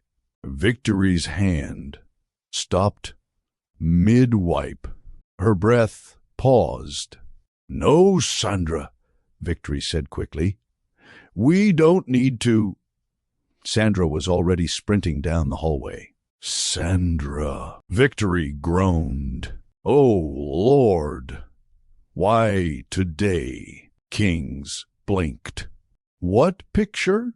Victory pressed her fingers to her forehead. It's nothing. Just a drawing. Kings raised an eyebrow. A drawing that worries you? It's not that it worries me. Victory sighed. It's just too late. Sandra burst back into the room with a slightly crumpled sheet of printer paper held above her head like a trophy. Found it! Victory closed her eyes, bracing herself. Sandra climbed onto King's lap without waiting for permission, settling comfortably as if she'd done it all her life. King stiffened at first, shocked, unsure, emotional, but his arms instinctively supported her. Okay, Sandra said proudly, unfolding her masterpiece. Log. Kings looked, and the world seemed to tilt. Drawn in crayon were 3 figures, 1 tall man, 1 woman, 1 little girl. Between them, holding their hands. Above the drawing, written in wobbly, colorful letters, my family king's breath caught painfully in his chest. Victory's hands curled at her sides, embarrassment and emotion mixing across her face. Sandra, baby, we talked about keeping your drawings in your room. I know, Sandra said cheerfully, But he's here now. He needs to see it. King swallowed hard. You made this last week? Sandra nodded. Yep. God told me someone was missing. Victory's head snapped toward her daughter. Sandra. What? Sandra shrugged. You said God talks to people. So he talked to me. I dreamed about a man coming back. Kings felt something warm push painfully behind his ribs. Victory shook her head slowly. You dreamed it because you wanted it. That's all. No, Sandra insisted firmly. I dreamed it because God said our family wasn't done yet. Kings stared at the page, unable to look away. The drawing wasn't perfect. Colors went outside the lines. Arms were slightly crooked, but the little girl in the picture wore the same puffy hairstyle Sandra had today. The man, even in crayon, even with a child's perspective, it looked like him. Sandra tapped the drawing again. See? That's you. That's Mommy. And that's me. King's voice came out, barely above a whisper. Sandra, you drew me before you met me? Yep. Victory stepped forward quickly.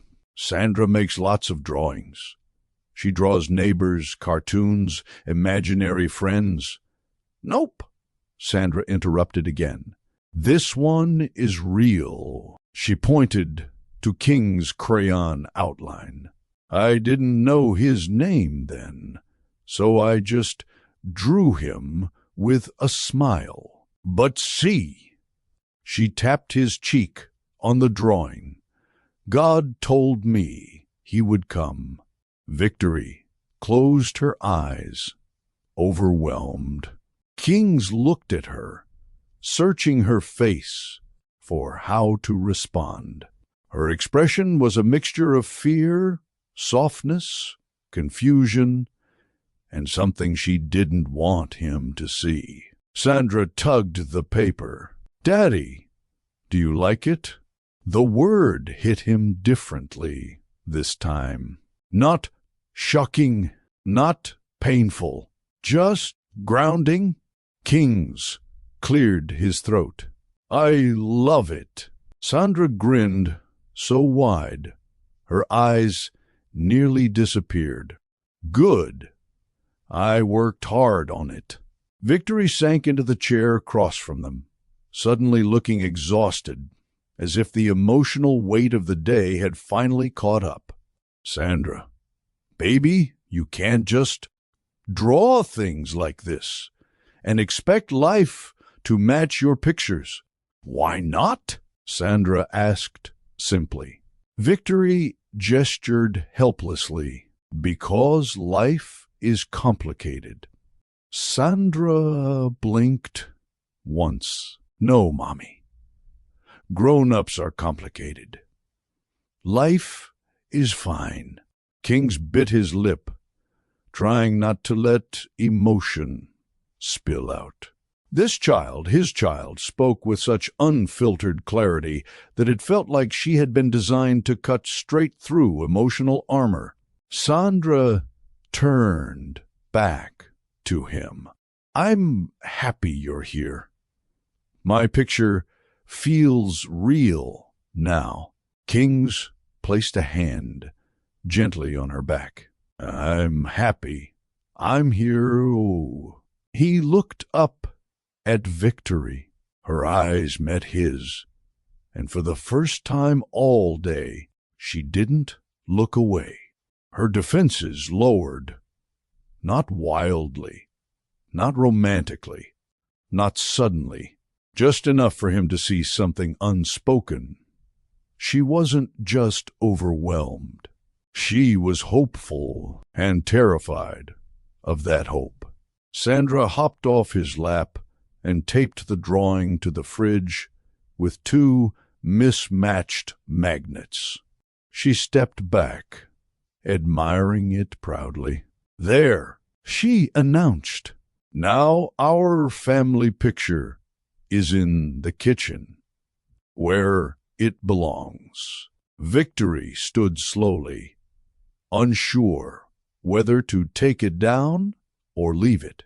King stood too, watching her reaction carefully, respectfully, quietly. Victory's hand lifted toward the drawing, then stopped halfway. She let it hang there. She didn't remove it.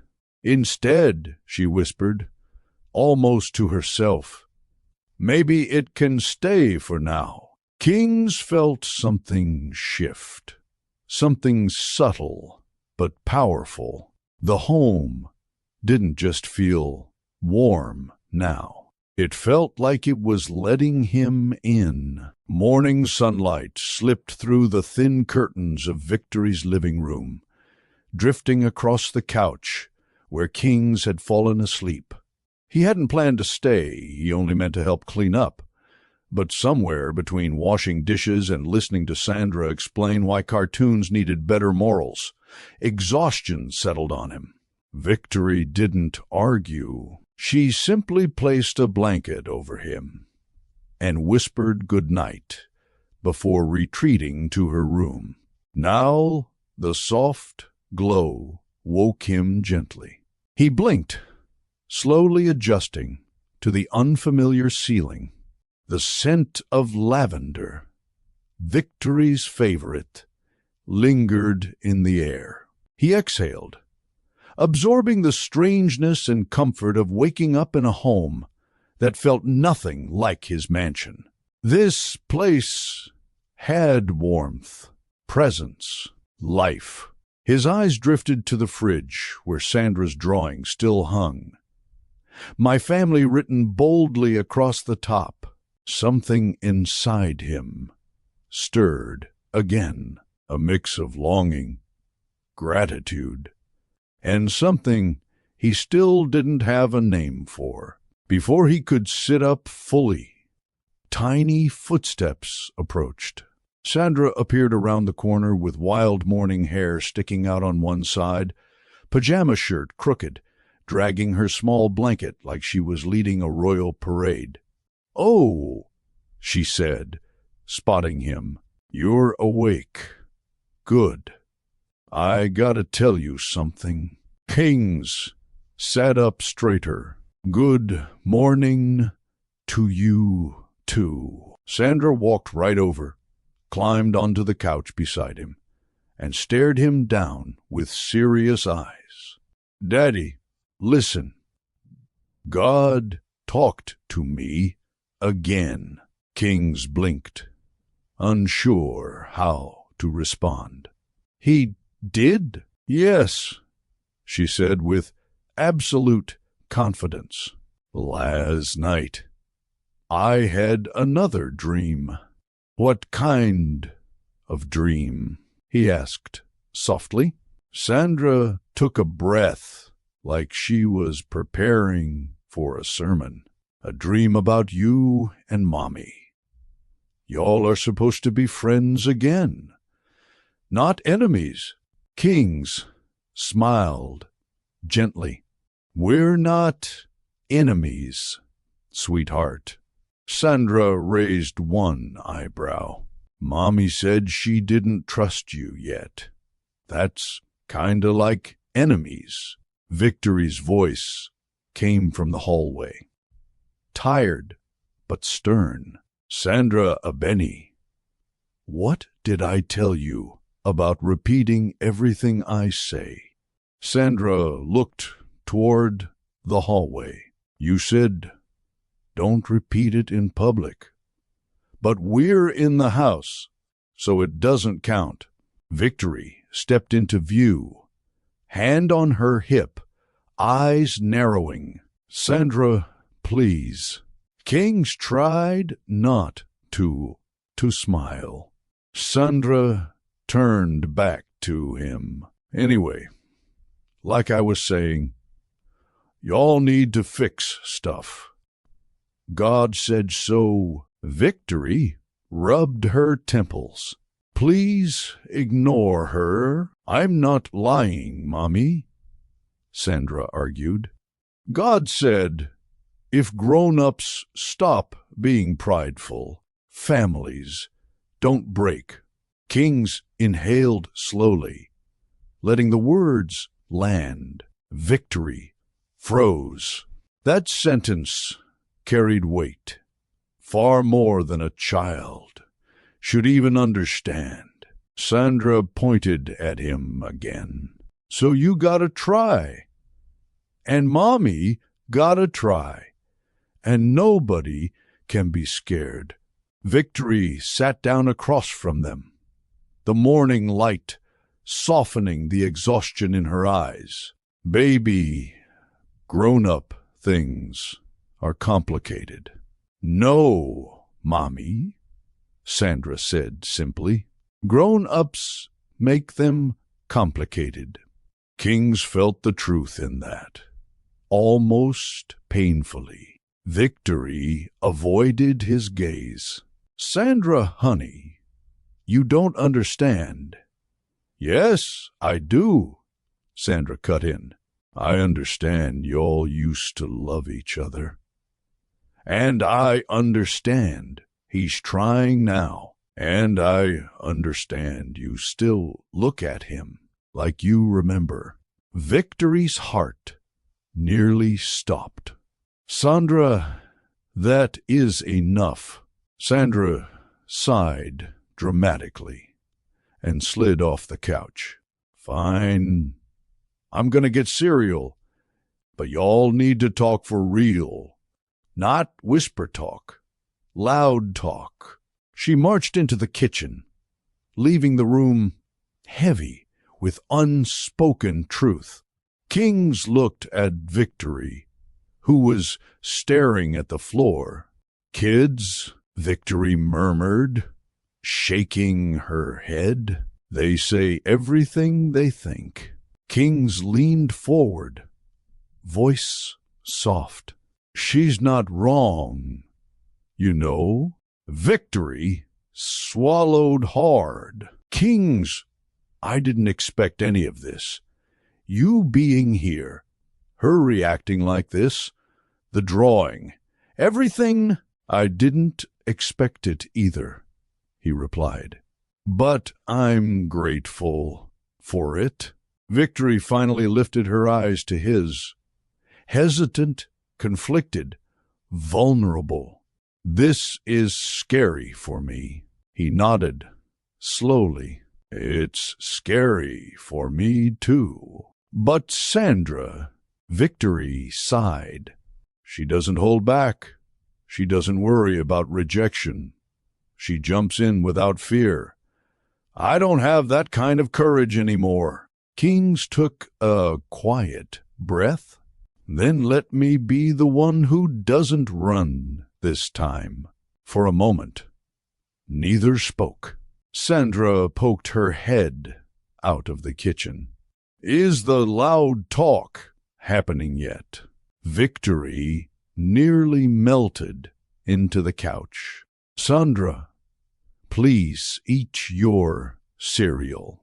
"I will," she said, "if y'all promise to stop being weird." Kings laughed softly.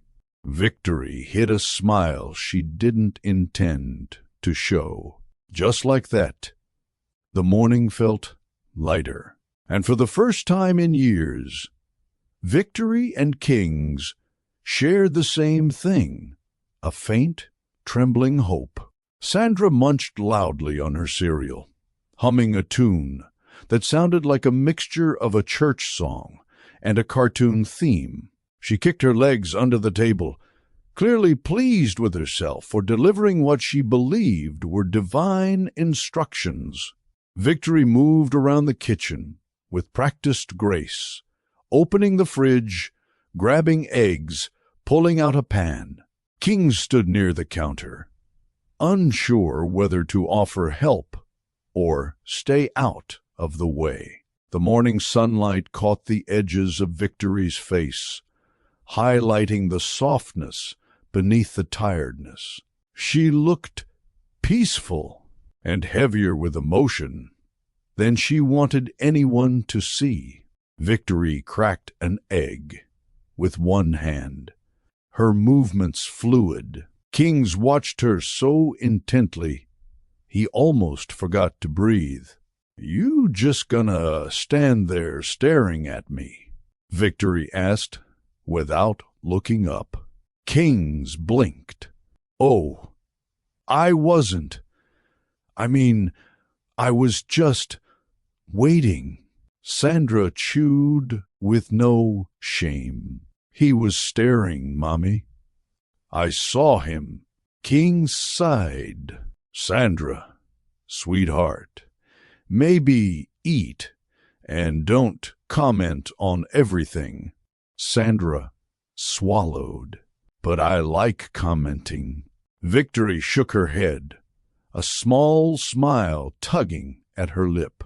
"Kings, if you want to help, you can make the pancakes." "Pancakes?" he repeated, straightening. "I can do that." "That's so?" Victory said, one eyebrow raised as she slid eggs into a bowl. "You look like a man who orders pancakes, not cooks them." Kings squared his shoulders. "I'm capable." Sandra burst out laughing. "Mommy, he lying. He don't even know where you keep stuff." Kings opened the cabinet confidently. "Found cleaning supplies." Victory crossed her arms. "You were saying?" Kings cleared his throat. "Okay, maybe just tell me where things are." Victory pointed with her spatula. "Top cabinet. Left. And don't touch the vanilla. Sandra knocked it over once, and my kitchen smelled like cupcakes for a week." "It was a good week," Sandra added. Kings retrieved the pancake mix, a bowl, and a whisk. He rolled his sleeves up, ready to prove he could handle something simple. Victory watched him like it was entertainment. Kings poured the mix. "Too much," Sandra gasped. "Daddy, that's enough to feed the whole building." Kings paused mid-pour. "Is it?" "Yes," Sandra insisted. "Mommy only uses a little bit." Victory nodded. "She's right." Kings sighed and put the box down. "This is harder than it looks." Victory smirked. "It's literally stirring." Kings poured water, but too little this time. The mix clumped instantly. Sandra peeked over the bowl. "It's chunky.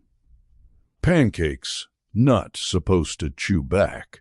Victory burst out laughing before she could stop herself. She covered her mouth, but the sound escaped anyway. Warm, honest, familiar. Kings looked between them helplessly. "I'm being bullied by my daughter and my ex," Sandra gasped. "Mommy, what's an ex exactly?" Victory dropped the spatula. "Sandra, go finish your cereal." Sandra slid back into her chair. Grown-ups be hiding everything. Kings fought a smile and continued whisking, this time with determination. Okay, this looks fine, I think. Victory stepped closer and leaned over the bowl. Her hair brushed his arm, causing him to freeze for a moment. Her voice softened. You need more water. She reached past him for the measuring cup, and her hand accidentally grazed his forearm. Kings felt it like a spark, subtle, yet immediate. Victory pulled back slightly, her breath catching just for a second. Neither commented. Sandra did. Ooh, y'all standing close. Victory nearly dropped the cup again. Sandra Abeni. Eat. King's face warmed. The tension wasn't overwhelming, but it existed.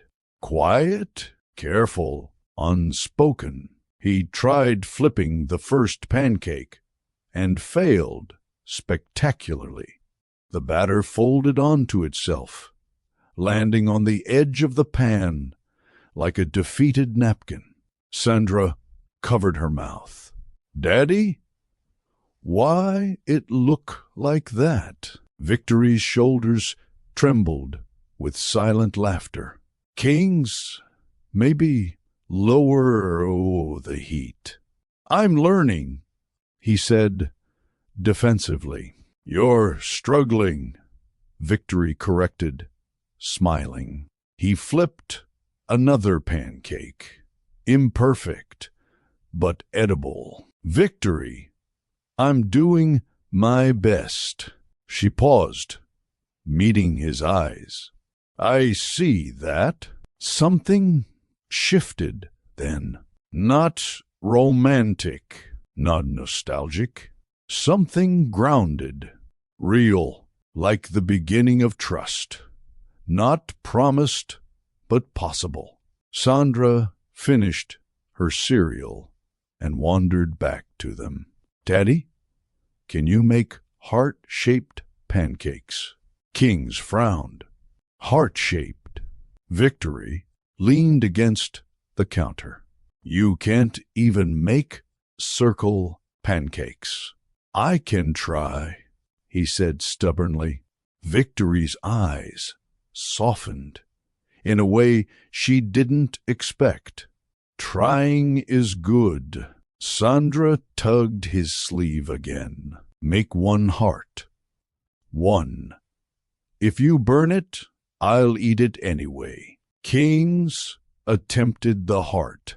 It came out looking more like Arizona on a map. Sandra clapped. It's perfect. Victory laughed. Kings laughed. For the first time, breakfast wasn't a task. It was a moment of healing, disguised as morning chaos, a moment that whispered, something is rebuilding here. Slowly, carefully, and Sandra, with her cereal bowl and mismatched pajamas, was the glue holding it all together. Sandra sat proudly with her plate of oddly shaped pancakes, 2 circles, 1 unidentifiable blob, and the misshapen heart she claimed was perfect. Kings sat across from her, feeling far more settled than he expected. Victory leaned against the table, finally letting herself take in the moment instead of running from it. Sandra took a dramatic bite. Daddy, it tastes good. Kings blinked. Really? Victory smirked. Sandra thinks everything tastes good if she likes the person cooking. Sandra shrugged. It's true. If somebody loves you, their food tastes better. Victory stiffened.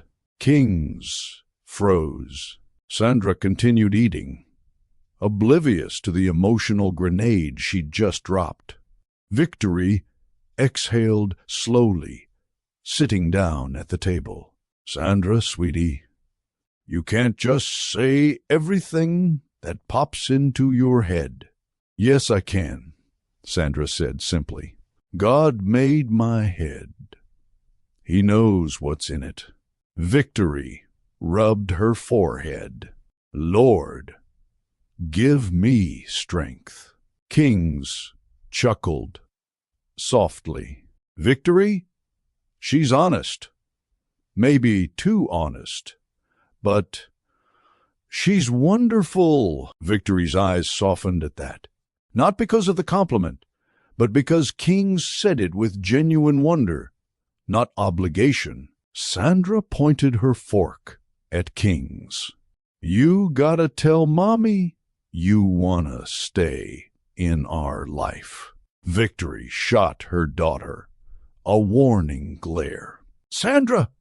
"No, Mommy," Sandra insisted, eyes wide with clarity far beyond her age. "If y'all whisper things I can't hear, and I need to hear." Victory looked away, torn.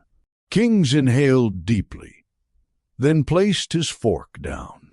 He didn't raise his voice. He didn't posture. He simply spoke from the place he had avoided for years. "I'm not going anywhere," he said quietly. Victory's head snapped up, eyes searching his face.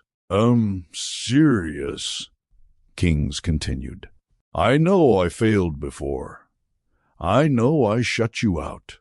I know I wasn't the man you needed, but I want to be someone Sandra can depend on now. And, if you allow it, I want to be someone you can depend on too." Victory's fingers curled around the edge of the table. Her voice came out low, steady. "Kings, consistency isn't about saying the right things. It's about showing up." "I know," he said. "I will," Sandra nodded approvingly. "Good answer." Victory stared at Kings for a long moment, searching him, measuring his sincerity, weighing her own fear against the quiet possibility forming between them. Then she spoke, voice softer than earlier. "Kings, I don't know how to trust you yet."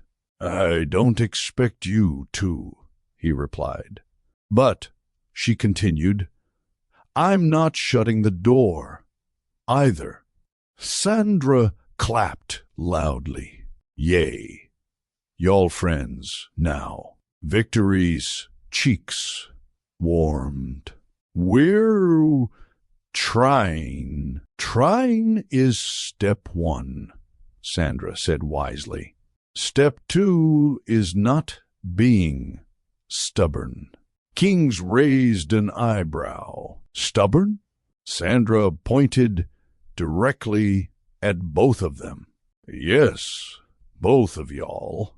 Victory's face went still. "Sandra Abeni." Sandra hopped off her chair and stood in front of them like she was about to deliver a courtroom verdict. "You grown-ups always say life is complicated," she began, "but it's not. People make it complicated because they're scared to say how they feel and scared to fix what's wrong." Victory swallowed hard. Kings leaned forward. Sandra lifted her finger dramatically. "But families don't break if grown-ups stop being prideful." The sentence hit the room like a gentle earthquake. Quiet, but impossible to ignore. Victory blinked rapidly, overwhelmed. Kings felt the truth settle in his chest, painful and healing at the same time. Sandra sat back down, satisfied. Now can we watch cartoons? Victory let out a breath she'd been holding. Yes, baby. Go ahead. Sandra sprinted to the living room, leaving Kings and Victory sitting in the thick, emotional quiet that only honesty can create. Victory looked at Kings, her eyes softer than the night before, less guarded than the morning before. Not open, but no longer shut. Kings, she said quietly, I'm not promising anything fast. He nodded. Don't want fast. She studied him, really studied him, seeing not the man from 6 years ago, but the one sitting in her kitchen trying to flip pancakes for a daughter he'd just met. I just want honesty, she whispered. You'll have it, he replied. And patience, always, and consistency, she added. He nodded again. Every day, Victory exhaled, a tiny, tender release of breath. Okay, then we'll start slow. For the first time, Kings didn't fight the pacing. Slow felt right. Slow felt safe. Slow felt like rebuilding instead of forcing something broken back together. Sandra shouted from the couch, Mommy, Daddy, come on! We gotta watch together. Victory stood. Kings stood. Their eyes met again. Gentle, fragile, hopeful. Without touching, without rushing, without forcing, it felt like something was beginning. Not a romance, not a reunion, a rebuilding, a family forming one careful moment at a time. Sandra patted the couch cushions. Come on, sit by me. Daddy is on this side, and Mommy on that side. That's the rule. Victory shook her head, smiling despite herself. Lord, help me. Kings laughed softly and sat down where Sandra pointed. Victory sat too. Sandra wrapped one arm around each of them and said proudly, See, this is what God told me. And for once, neither adult had the courage or the desire to argue. If you're still watching right now, take a second to hit that like button so YouTube can push this story out to more amazing viewers. And comment below, what do you think should happen next for Kings, Victory, and little Sandra? Your thoughts might inspire the next chapter.